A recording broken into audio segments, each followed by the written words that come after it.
कमाल की बात है कि सरकार पूरी तरह से तैयार है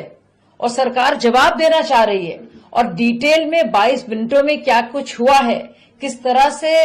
बाकायदा दहशतगर्दी के अड्डों को उड़ाया गया है, बजाय इस पर बात करने के लगातार जो है ऑपोजिशन इस चर्चा से भाग रही है। और अगर इतनी ही संजीदगी थी, इस बात को संसद में उठाने की इतना ही तमन्ना थी राहुल गांधी साहब की, तो क्यों वो उन्होंने नोटिस इसके लिए नहीं दिया? प्रोसीजर उन्हें पता है अच्छी तरह से, कई बार वो एमपी रह चुके हैं। तो ऐसी क्या बात थी जिसके तहत उनको लगा कि वो बगैर कोई नोटिस दिए हुए अपने एरोगेंस के चलते वो सिर्फ और फिर से लोगों को भ्रम में डालेंगे कि उनको बोलने नहीं दिया जा रहा है, बावजूद इसके कि उन्होंने ना तो कोई नोटिस दिया, ना ही अपनी इच्छा जताई। इसके अलावा आप देखिए कि बाकायदा सरकार ने 25 घंटे का वक्त निकाला है और कहा है कि एक एक चीज पर हम चर्चा करना चाहते हैं। लेकिन तब भी आप देखिए कांग्रेस की नीति और सोच और उनकी मानसिकता ऐसी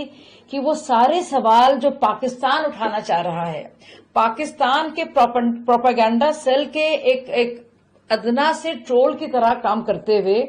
कांग्रेस पार्टी वो सारी बातों को उठाना चाह रही है जिससे हमारी सेना का मनोबल कम हो। बावजूद इससे कि प्रशंसा की जाए और बताया जाए कि 22 मिनटों में क्या कर दिखाया हमने, कैसे जो टेरर के अड्डे थे, दहशतगर्दी के ठिकाने थे, उसमें किस तरह से हमने उनको ध्वस्त किया, बजाय भारत के सैनिक बल की तारीफ करने के, ये लोग बाकायदा फिर से